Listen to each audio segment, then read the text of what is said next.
देखिए, ये पाकिस्तान में कोई पहला वाकया नहीं है। इससे पहले अरबों खरबों रुपए के बिल्कुल ऐसे ही मुदारबत स्कैंडल जो हैं कि वो पाकिस्तान में मंजरेआम पर सामने आते रहे हैं। उसके ऊपर कार्रवाइयाँ भी हुई, नैब ने भी कार्रवाइयाँ की, लोगों को गिरफ्तार किया, फिर किस्तों में लोगों को पैसे वापस दिए गए।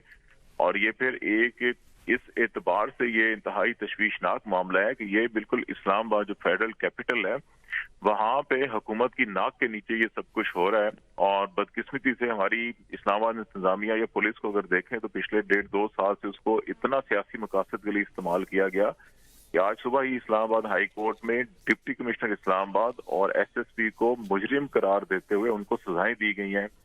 लेकिन उन सजाओं के बाद जो आपको चीफ कमिश्नर ऑफिस और आईजी ऑफिस का जो बयानिया है, जो ऐलान जारी हुए हैं, वो कहें जी कि इस सजा के बावजूद ये अपने पौधों पर काम करते रहेंगे। तो जब आपकी वो कानून नाफिज करने वाले इदारे अपनी बुनियादी जिम्मेदारी से आंखें बंद करके और सिर्फ सियासी मकासद के लिए इस्तेमाल होंगे, तो फिर इस्लामाबाद में अगर ये हाल है तो आप अंदाजा लगाएं पूरे मुल्क में क्या होगा।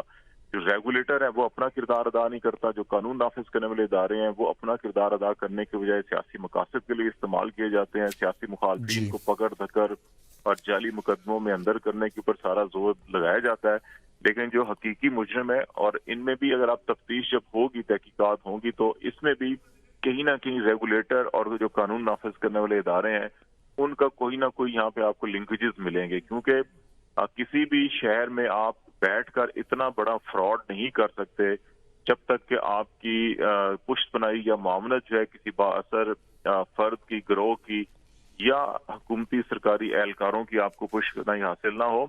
अब ये इस्लामाबाद के पोश इलाके के अंदर इतना बड़ा दफ्तर बनाकर, इतने बड़े बोर्ड लगाकर अगर काम हो रहा है, तो इसके जो रेगुलेटर हैं, अब जो चीफ कमिश्नर ऑफिस है, डिप्टी कमिश्नर ऑफिस है, वो भी इन तमाम चीजों को देखते हैं कि जितने भी बिजनेस या रजिस्ट्रेशन होती है उनको देखा जाता है। अब ये मुदारबा का मामला है तो इसके अंदर एससीसीपी जो है, इसके अंदर भी यकीनी तौर पर एक कंपनी होगी और एससीसीपी का हेडक्वार्टर इस्लामाबाद में है। और ये इस्लामाबाद में बिल्कुल अब बैठ के इतना बड़ा ये स्कैंडल सामने आ रहा है। तो ये तमाम के तमाम इदारों को अगर आप देखें तो एक बदतरीन वर्स्ट जो गवर्नेंस का आपको निजाम है वो नजर आ रहा होगा। और खालिद और जमील, यहाँ तक बदकिस्मती सूरत से ये हाल है कि जो सीईओ हैं उनका नाम ईसीएल में शामिल है और वो कोशिश कर रहे हैं कि अदालतों से रजू किया जाए ताकि वो कहीं फरार हो सकें, कहीं निकल सके, किसी दूसरे मुल्क में जा सकें। ये भी बड़ा अलमिया है। बहुत शुक्रिया। ब्यूरो चीफ इस्लामाबाद खालिद जमील हमारे साथ मौजूद रहे, हमारे नुमाइंदा जमान मुगल हमारे साथ रहे। आप दोनों का बहुत